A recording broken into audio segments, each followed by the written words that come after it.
Hello everyone.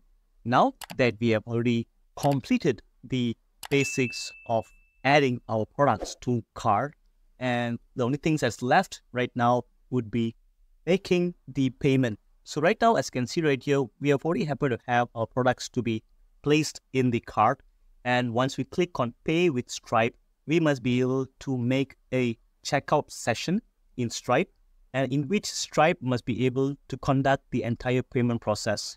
So that's what I will be walking you guys through next. So as you can see in this particular illustration right here, now I've just laid out all the required steps that we need to take in order to create the checkout form with Stripe. So right now, what I've done here, I've actually laid out all the required steps that we need to do in order to get Stripe to be integrated to our store. So right now, as you can see right here, first of all, there are two major steps that we need to take. The first one would be is to set up Stripe in our local project, in which we will be doing is that we're going to be installing the Stripe dependencies, like you can see npm install Stripe /Stripe.js followed by Stripe. And of course, there's going to be, we need to have a Stripe account, an actual account. All you have to do, just need to go to that particular stripe.com website and create an account from there. And of course, once we have created the account, we are able to get those API keys from that particular Stripe account, and we need to place it in our project's environment file. For example, we'll be usually placing in the env file as usual.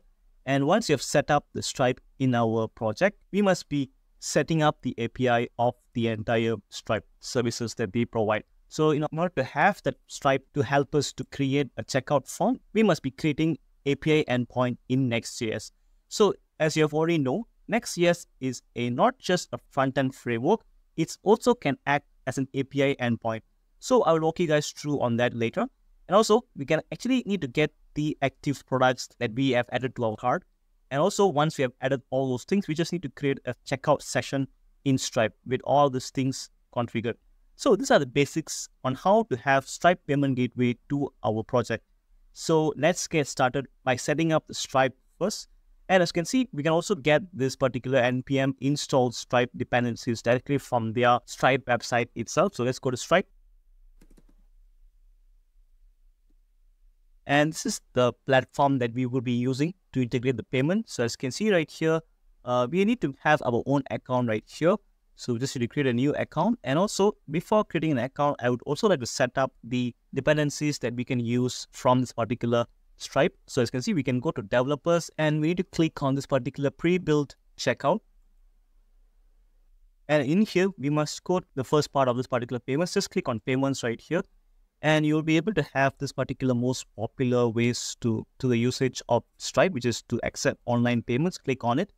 And as you can see, this is the way how we should be getting started with. The first step is to set up the server. So as you can see, I have already clicked Next.js. So that's why you are able to find the code is basically favoring to Next.js frameworks.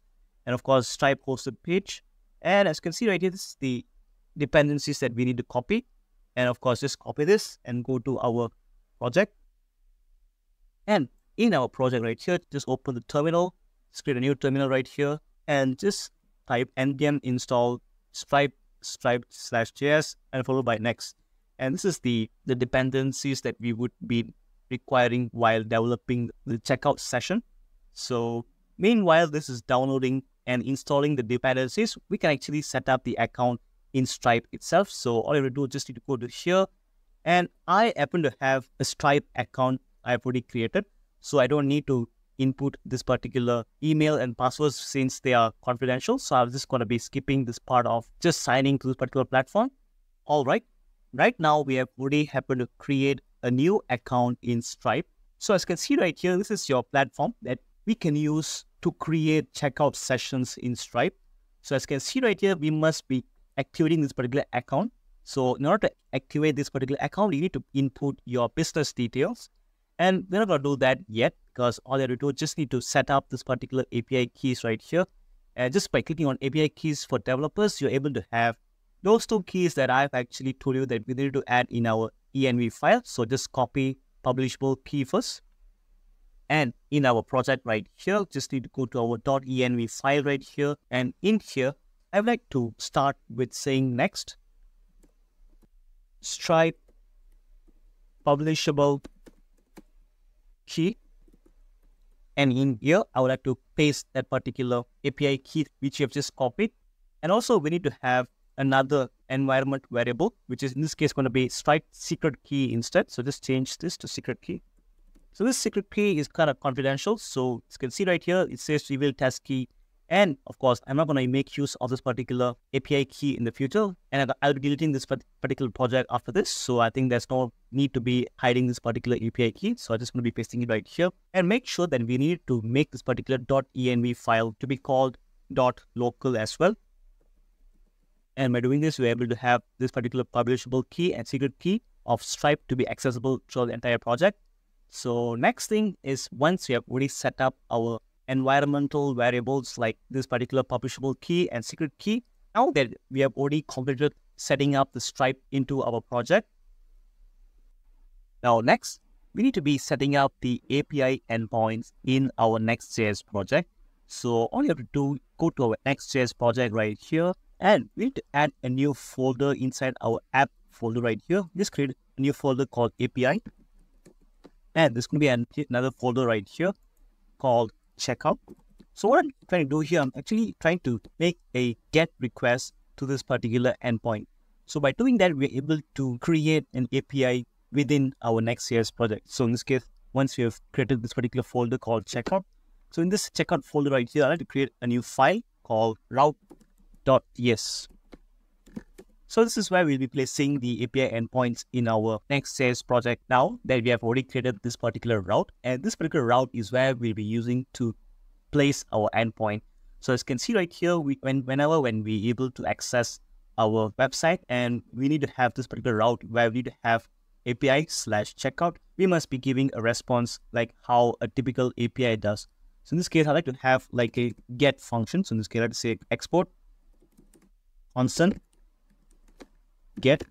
So this is the get function that we'll be needing whenever when you make a get request to our website with our domain. So we'll be needing to give a response based on what this particular API route will be. So in this case, I'll have to return. We must be making sure that whatever that we send back as a response, we need to make sure to be placed in a JSON format. So that is a way that we can do using next response. So next response is a Next.js built-in function to return the response in a JSON format. And of course, we must be placing JSON. And in here is where we'll be placing the object on what shall we pass. So in this case, whenever when we make a GET request, I like to say hello world.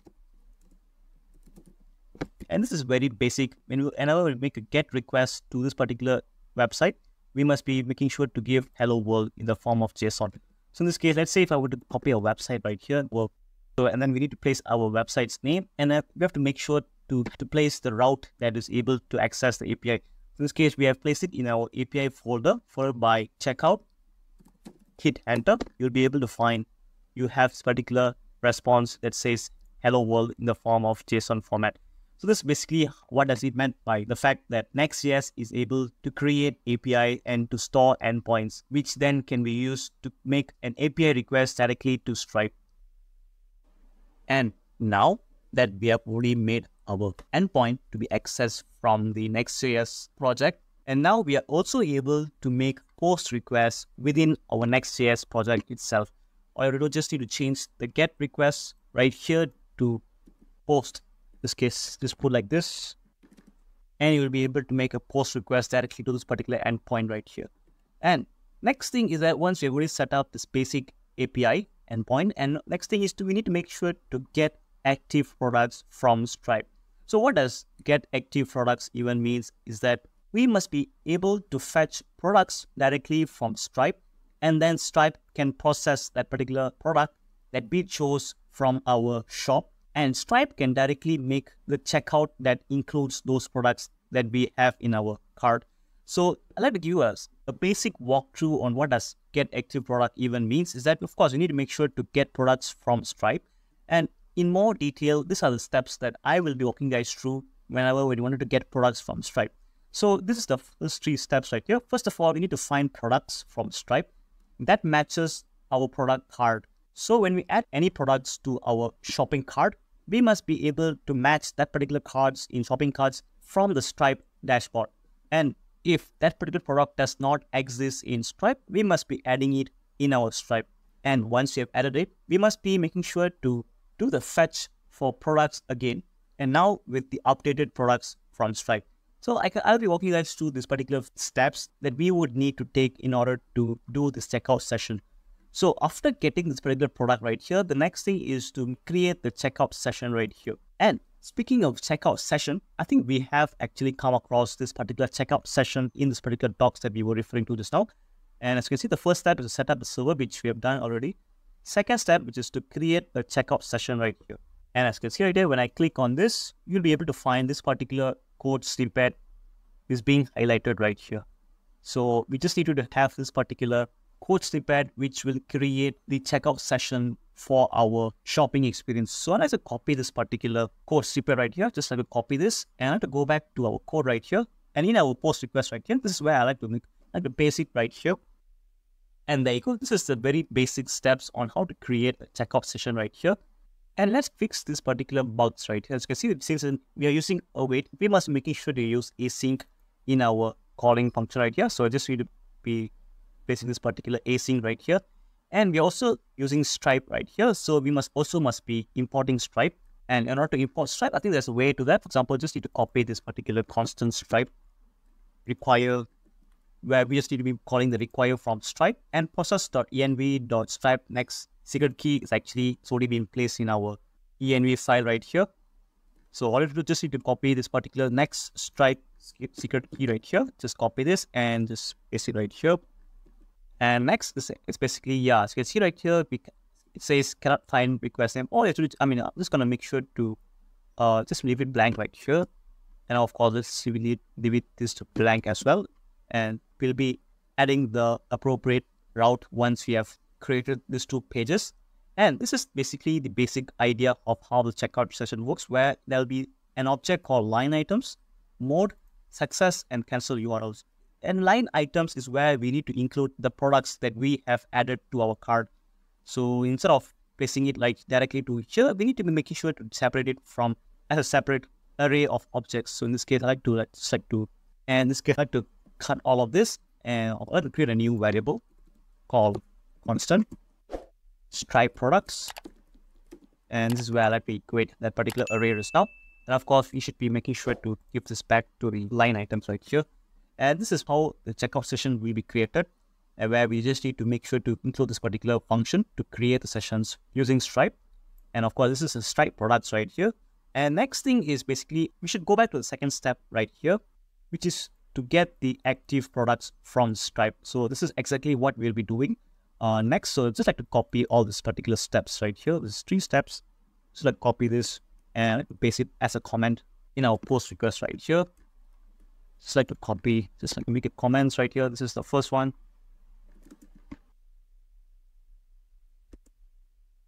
And this is the third one. And there you go. So right now, this is the steps that we should take when you wanted to get products from Stripe.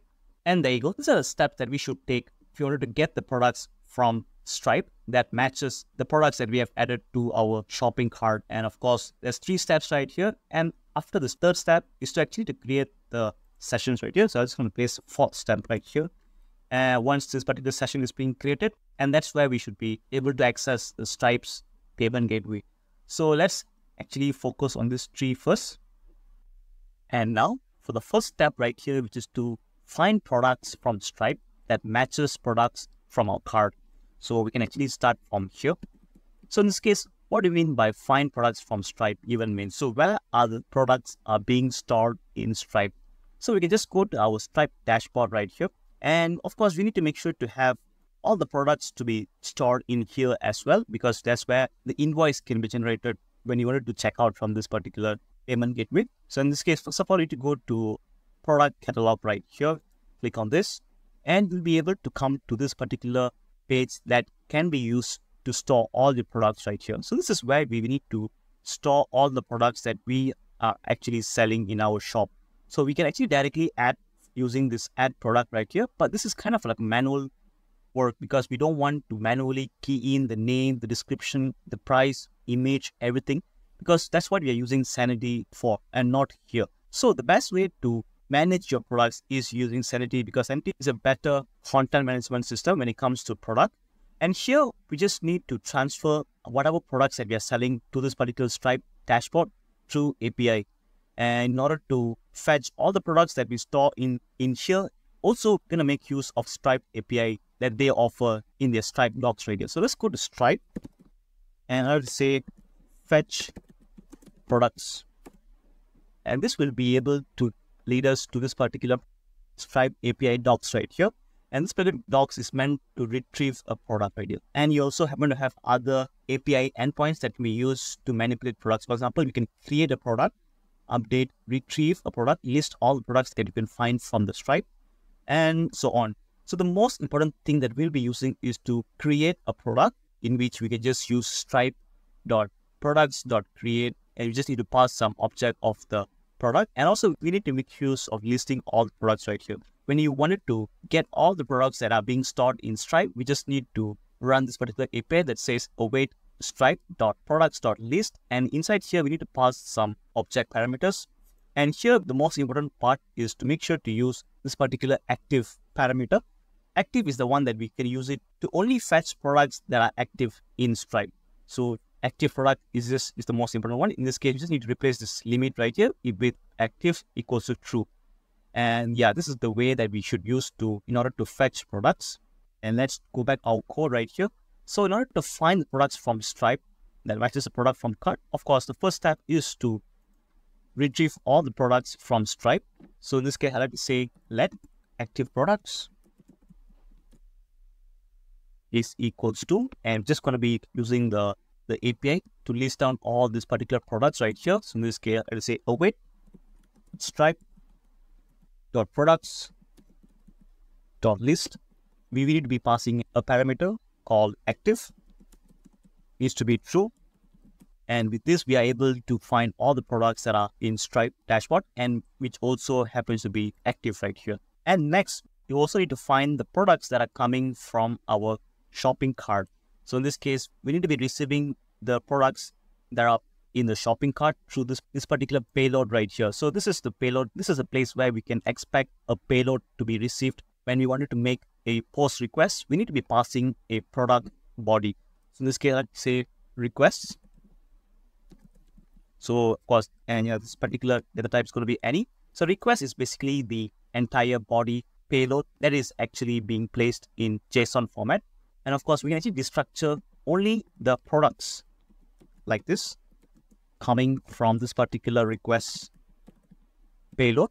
And of course, we need to make sure to use JSON like this to parse this particular payload request right here. And from here, we are able to find the products that are being passed in the form of requests right here. And there you go. This particular product is actually the product coming from the shopping cart. And this particular active product is the products that are actually being placed in the Stripe. So the next step is to make sure to match whether does this particular product exist in Stripe. So those are things that we need to be checking. So in this case, I'm going to make a for loop like this. And in this case, inside the for loop, I'm going to be iterating for every single products right here. So in this case, I have to say constant products. And this particular products is actually all the array of products that are actually coming from the request payload. And inside this particular for loop right here, I would like to create a new variable called matched products. So in this case, I will say constant matched products. And this particular matched product is going to be making sure to iterate through the active products coming from the Stripe. And we must make sure to make a find function so that we're able to find a particular products that only matches the products that exist in Stripe. So in this case, let's say Stripe product right here. Stripe product is going to be having any data type. And of course, it's going to be an arrow function like this.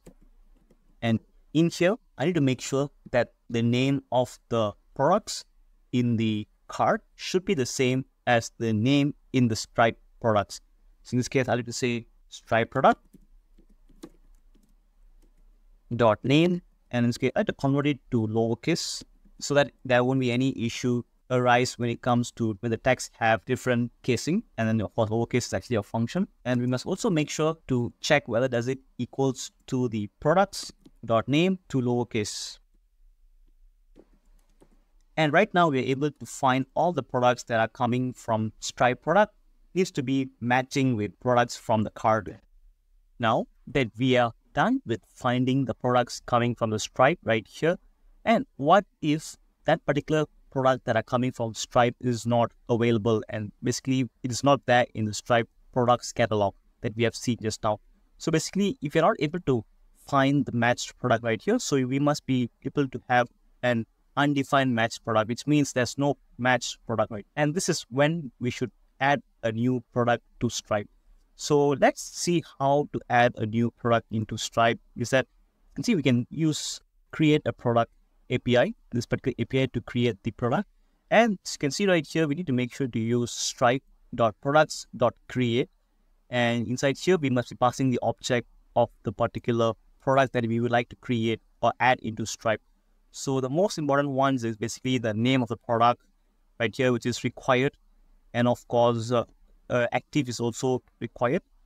And also the most important part is also we need to make sure to have the price of a particular product that we need to buy in. Of course, there's a way that we need to add. For example, here we need to go to default price data right here. Click on this, and you'll be data used to generate a new price object. So click on show child parameters. This is an object, by the way. So inside this object, there needs to be some child variables. Like example, this is a required one, which is int pass currency. And of course, it's going to use US dollars for now. And of course, the value of the price. So how much should be the price for the particular product is here right here. So you can see default price, unit amount. And this particular unit amount is basically an integer and a positive integer in cents. So which means we need to times 100 to make it equals to dollars instead of cents right here.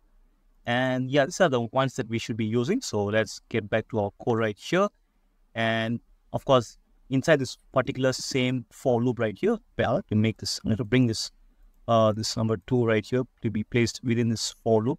And of course, the first one is where we find the product right here, and this is the function that we use to find the products. And let's say we're not able to find the product. This is where we need to make sure to put a like if condition. So if matched product is equals to undefined, then we should create a new product in Stripe right here. So in this case, I will say a constant product, and of course await Stripe dot products dot create, and inside here is where we should pass the object of the product details. We can back to the docs again. So it has to be stripe.products.create, and in here, first of all, you need to be passing the name. That's the most important one because it is indeed a required variable right here. So name first comes here like this. So name, and where should the name coming from is that should be coming from the product right here. As you can see, this particular product is what we should be using to create the new data in the Stripe. So I just like to change this particular name right here, which is I happen to use the same name right here, which is I'm just going to use a different name. It's say prod. And this particular name that we're going to create should be the one that's coming from the product that we pass from this particular API endpoint. So product.name. And next thing is the price. So as you can see, in order to have the price right here, we need to use default price data. So it's going to be an object, default price data. And then we open the curly braces like this. And inside the curly braces, there will be two variables. Of course, the first one is going to be the required field, the currency. So just copy this currency. In this case, the currency is going to be USD. And of course, the actual amount of price. For example, there's this way where we can use called unit amount right here. And as you can see, unit amount is cents. So we must be making use of product.price multiplied by 100 to make it to dollars instead of cents.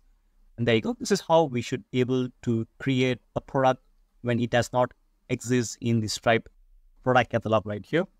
And also, I would like to wrap the entire flow of this, which is the finding product and adding product if you're not able to find product, to inside a try catch code snippet, so that we are able to overcome any issues when we are able to perform this particular API request. And it will be easier for us to identify any issues or errors in the future. So let's take all the code that we just did to make a try catch code snippet right here, and let's place it right here. Let's paste what we have done just now, everything to be placed in try.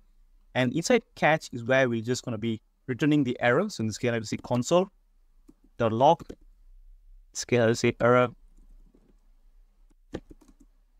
in creating a new product, followed by the actual error. And we can use throw error. And there you go. This is the one that we can use it to identify if there's any error that we might arise when we're using this particular Stripe APIs right here. Now that we have done the second part, now let's go to the third step, which is once the new product has been added to Stripe, to the fetch products again with updated products from Stripe. So basically, we need to redo what we have done earlier, which is to get the products from Stripe, which is the, as you can see right here, we are actually doing this particular getting products from Stripe right here, which is active. And of course, this is we should be doing it again. We just need to update that particular active product like this, the value of active product like this. And of course, we just need to be getting the products what we just issued, because this particular let active product should be outside of this try catch snippet. So just need to be placing it outside. And then we're able to update the active products right here. And after we have fetched the products from Stripe, and as you can see right here, once we have already fetched all the products that are coming from Stripe, so right now we need to make sure to only bring the products that are placed in the cart in our shop to be placed in this checkout session that we are going to create. So of course, we need to make sure to do another for loop right here. And this particular for loop will be doing almost the same thing right here, where like how we have done it. It should go through every single product coming from the cart like this, in which we're going to make sure to iterate through every single products coming from the cart. And inside this particular for loop right here, we're going to make sure that we find that particular product that is placed in the cart should be matching with the product in the Stripe. So as you can see right here, we have done something like this. So this is exactly what we're going to make use again. So we're going to find matched products. So I'm just going to place it right here. So what does it do here again is that it just goes through every single active products in Stripe that matches the product in our shopping cart right here. As you can see right here, this is how we are able to use. And let me just change this particular matched product to Stripe product to give more context on what exactly is this particular product is. So this is actually a particular product that matches a particular product from Stripe. So once we are able to find that particular product from Stripe, so what we can do here is we can actually bring this particular Stripe product to this particular checkout session right here that we're going to create right here. So as you can see right here, in order to create the session, we need to have this particular Stripe products right here. And this is how the Stripe product should look like, where it's an array of Stripe products, and which we need to pass the price ID and along with the quantity of the particular product. So as you can see right here, price ID can be used to uniquely identify a particular product from Stripe. So all you have to do, we just need to pass the price of the Stripe product directly to here. So in this case, of course, I'm just going to make sure to create another new list of Stripe products right here. So in this case, Stripe products dot push. And in this case, I have to place that particular object right here. So I'm just going to copy this, paste it right here. And of course, just make sure that this particular Stripe product should be declared to the top right here. So I'm just going to take this Stripe product right here and going to be placing it above here, just to be placed it right here. And of course, I don't want there to be any content for this particular Stripe product when we wanted to initialize it. So I'm just going to make a blank array like this. And of course, instead of constant right here, I'm going to make it a let, because we're going to make changes to the list of products. And so as you can see right here, when we are able to find a particular product from Stripe, then we should be adding this particular object to this particular Stripe products array. So I'm just going to wrap this entire Stripe product dot push function within a if condition. So only if the Stripe product exists, then we need to add to the particular Stripe products array. And as you can see right here, this particular price and quantity are not dynamic. So we must be getting the price and the quantity coming from the Stripe product. Yeah, what does Stripe product, how do we know the price of the Stripe product? You just need to go to the docs right here, the API docs. And we need to go to the particular retrieving a product right here. And inside the retrieving the product, we are able to have all the object which will be fetched when we fetch products from Stripe. So as you can see, one of them is default price. So using this, we are able to pass it as a price ID right here. So of course, let's make this particular price ID to be dynamic coming from Stripe product. And let's put a dot right here. Yeah, default price, and quantity should be coming from the card. So in this case, it's not Stripe product, but it's going to be just product dot quantity like this. And of course, this is actually Stripe product, by the way, not just Stripe. And there you go. Right now, we have already happen to have this particular Stripe products. They can be used to pass it directly to this particular checkout session right here. And there's things that are left, which is the success URL and cancel URL. So the next thing here is we need to create another page that we should be get redirected to when we have this particular payment process to be successful. So let's create a new page right here. And as you can see, you can just create right in the root folder of the app. So just create a new folder called success. And inside here, we should create a new file called page.tsx. And inside the page.tsx, we should just be having the basic boilerplate, which is by typing RAFCE. And there you go, you happen to have the boilerplate again. And next thing is, of course, we need to have the successful payment or checkout session page. We should have the design in our Figma right here. And our Figma, we need to be going to this particular design that we can actually refer to. And as you can see right here, one of the pages that we should be having is this particular success page when we have successfully placed the payment after the checkout session. And this is exactly what we'll be building in this particular success page right here. And of course, let's get started with this success page should be directed to once we made the payment. And in our browser, we should be having this particular URL endpoint which says success, and this should be coming to this particular page. Yeah, and the moment the page is empty, so we should be adding it based on this particular design. So in our code right here, let's add this particular text right here. In this case, it's going to copy this particular text, and this guy to have this h1 tag right here, and I like to paste right here.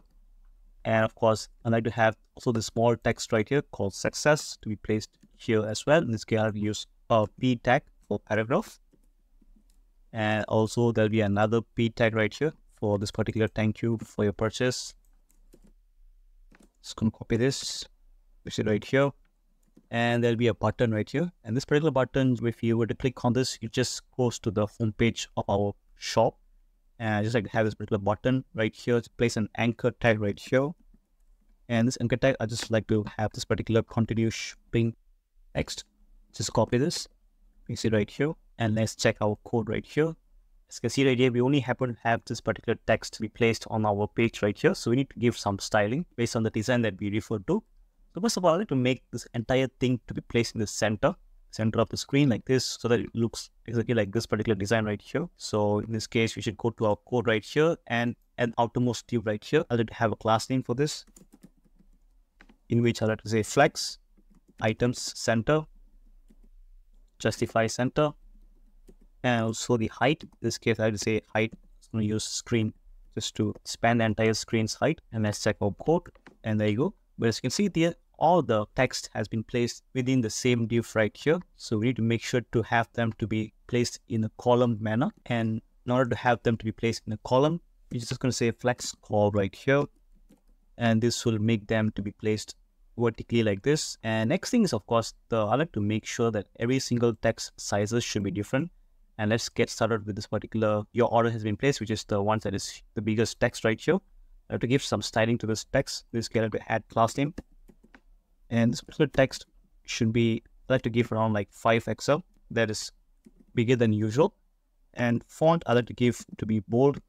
And the color, I like to give text gray, should be 900 as the darkest gray. And let's give it a check right here in our browser. And there you go. This is similar to the design. And next thing is, of course, let's give this particular success the color. You can see the color can just taken from here. And let's go to our code right here. Let's give this particular success text to be having class name. Let's give the color to be saying text. And inside here, we have a square bracket with a hash and paste the color code right here. And you'll be able to have color to be placed for this particular text.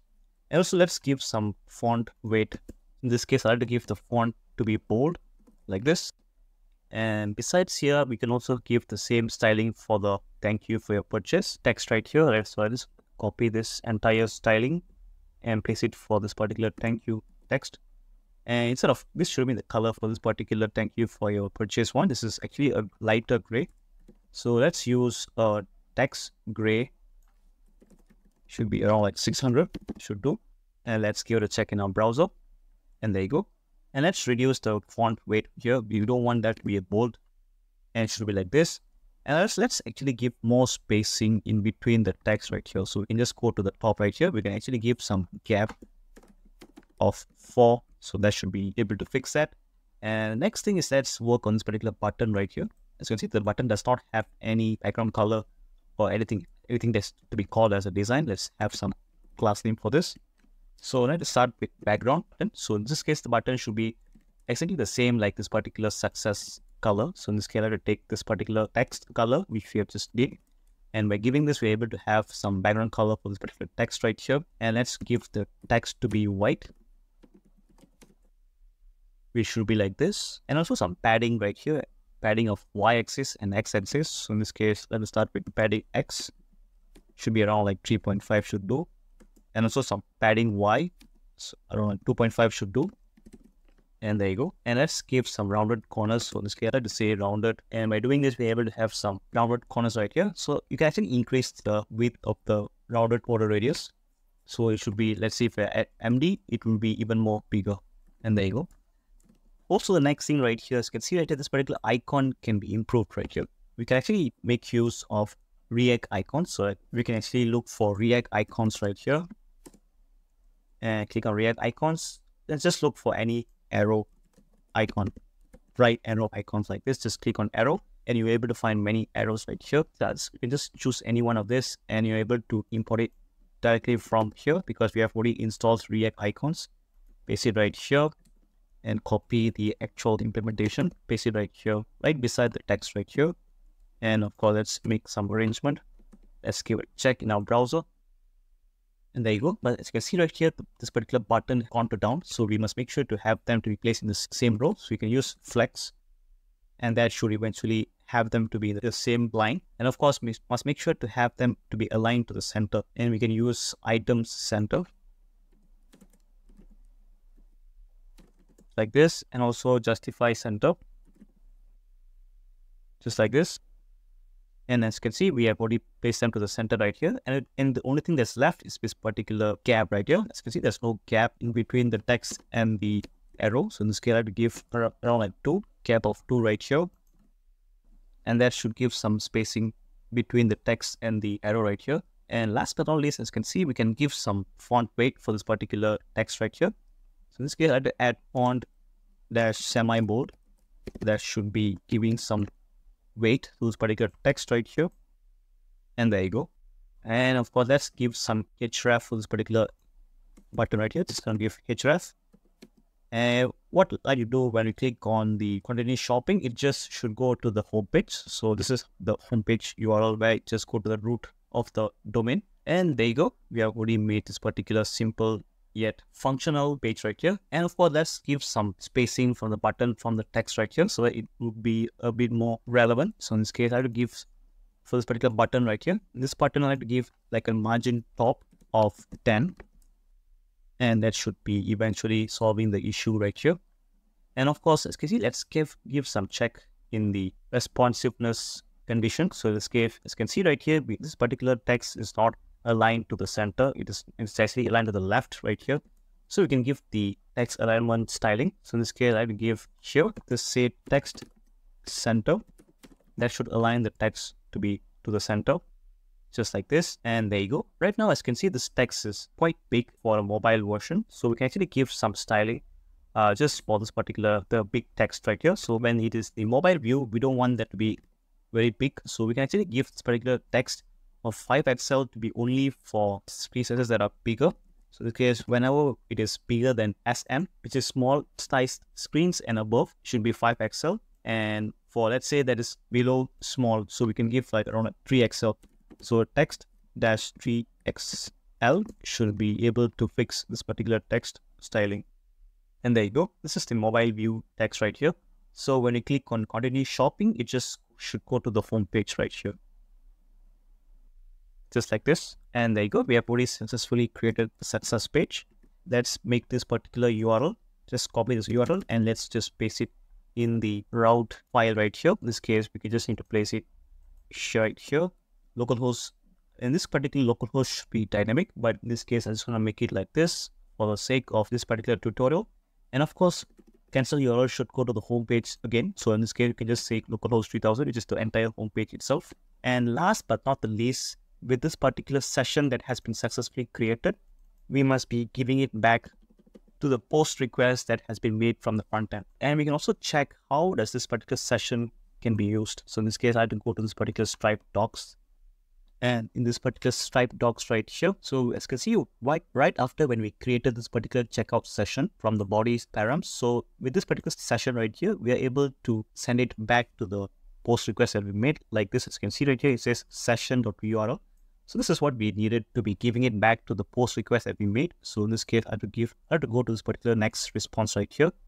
And instead of next response, I like to make this particular data to be used as URL. And of course, in this case, I have to use session.url.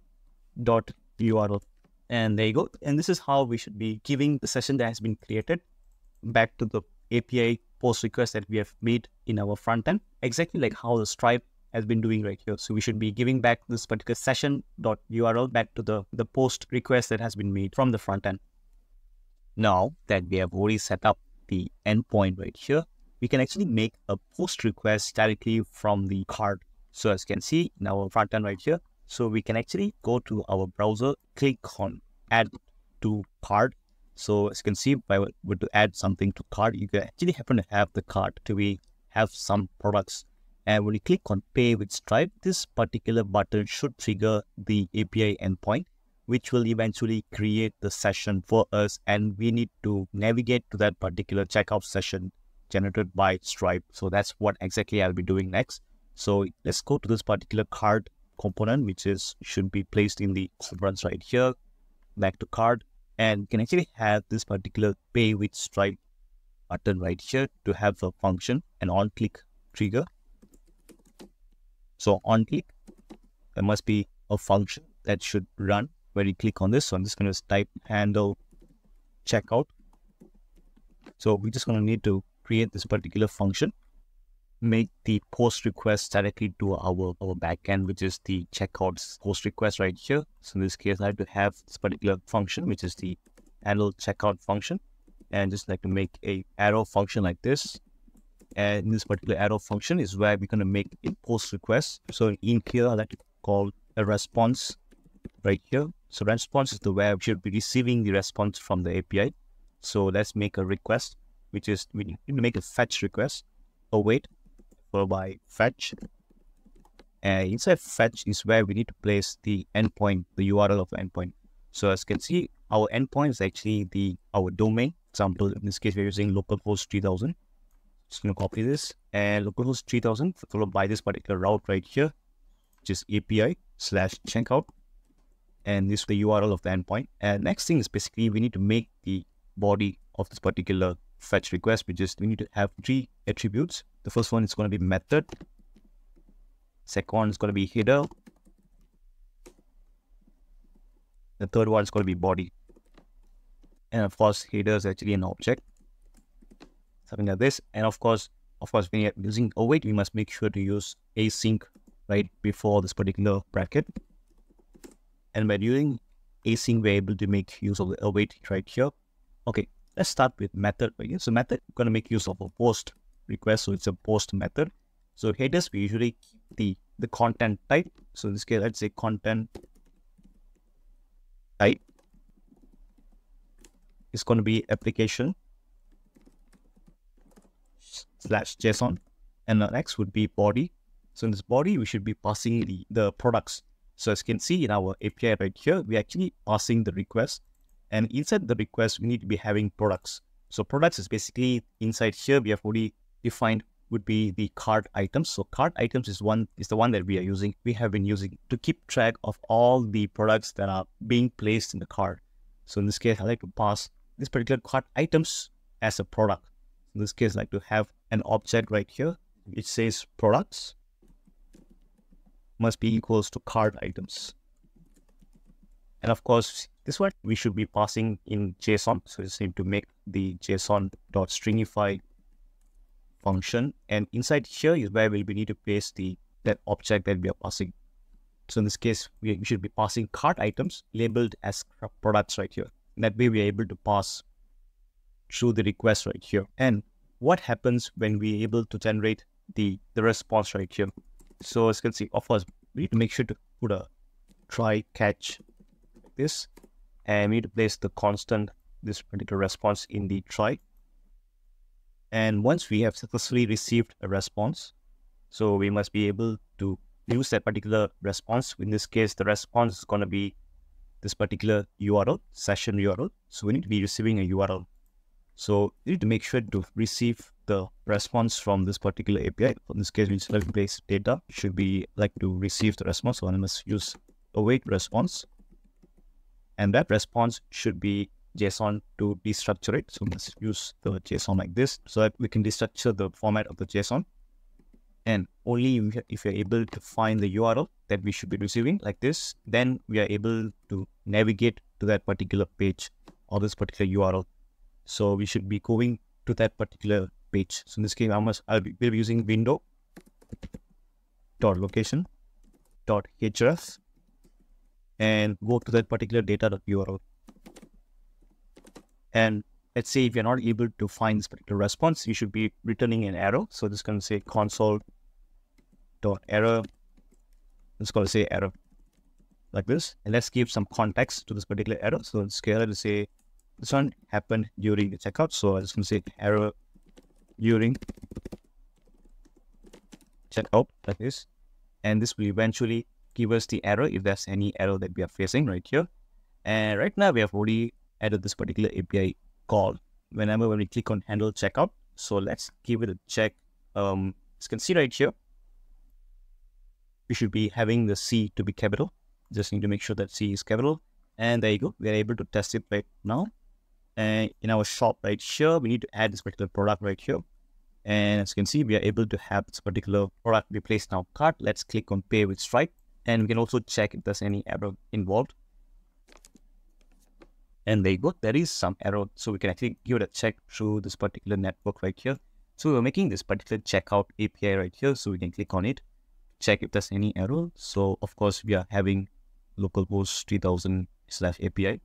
Now, there seems to be an issue when we click on this particular pay with Stripe button. And as you can see, there is some errors actually being able to show right here. And we can also check in our terminal if there's any error that has been involved. And there you go. That is actually an error that has been occurred right here. In this, it says products is not iterable. And of course, let's give it a check in our API/checkout route.ts. And of course, let's give it a check right here. And of course, this is what they mean by this particular products is not an iterable right here. And let's see where is this particular product is actually being fetched is from. So we're actually fetching it from this particular request.json right here. And usually request.json would be having an await to make sure that we are actually able to fetch the products that are coming from the request. And let's give it a check again in our front end. So let's just clear this previous logs. And of course, let's click on pay with Stripe again. And there seems to be another issue again. This time is also at the handle checkout function. And let's give it a check in this particular terminal again for the more specific issue. In this case, this time is actually active products.find is not a function. And let's say where is this particular active products actually in the same files. And let's give it a check again. And as you can see right here, we're actually making use of active products. And this active products is indeed coming from Stripes. And we're using await. And that seems to be an issue because this shows that active products is not a function. So if it's .find is not able to use this active product, that means active products is not in an array format. So let's give it a clear console log right here. And let's see what is inside active products right here. Let's put log right here. And you can also check the log in this terminal. Of course, you need to make sure to click on this particular button again. And let's go to our terminal again. And now terminal right here, this is the object that actually we are able to retrieve from Stripe. In this case, we must be able to find that particular array of products from this particular data right here.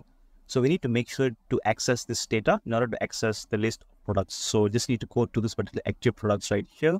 And I'm going to use .data to access those products right here. So in this case, let's say .data right here.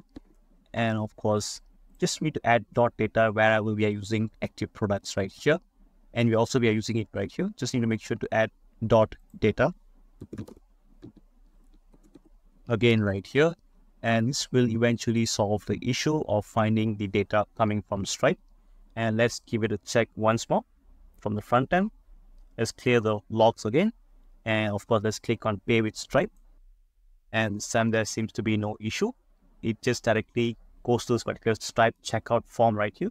And there you go. We have successfully generated the checkout session from Stripe with this particular product coming from the front end. And we can also fill up all these details right here. And don't worry, this is not going to be charging any of our card. And even this particular card information, we can actually input a dummy card information. And of course, let's fill this particular form. It's going to add some email, this particular dummy email right here.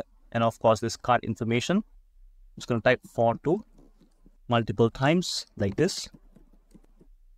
And this is just a dummy card number, which is quite often when you want to test using Stripe. So let's add the same thing for the other details right here. And some dummy card holder name. And there you go. And let's say what happens when you click on pay. And this becomes a successful payment. And it will be redirected to the URL that we have set earlier, which is the success page right here. And there you go. This means that we are able to consider the fact that this particular checkout session was a successful, and we have actually received the payment from the customer. And we can go to continue shopping, and it just goes to the home page like this.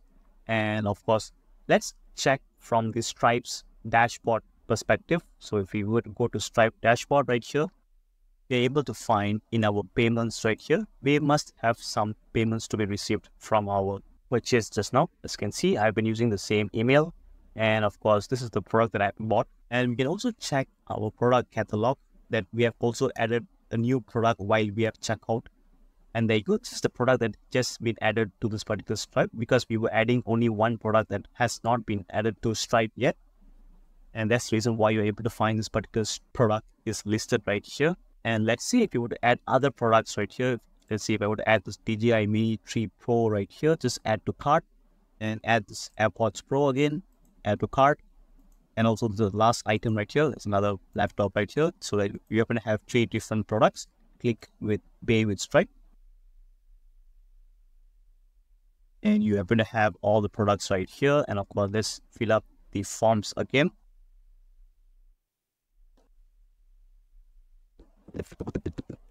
Click Pay. And let's go back to our Stripe dashboard right here. Let's hit refresh.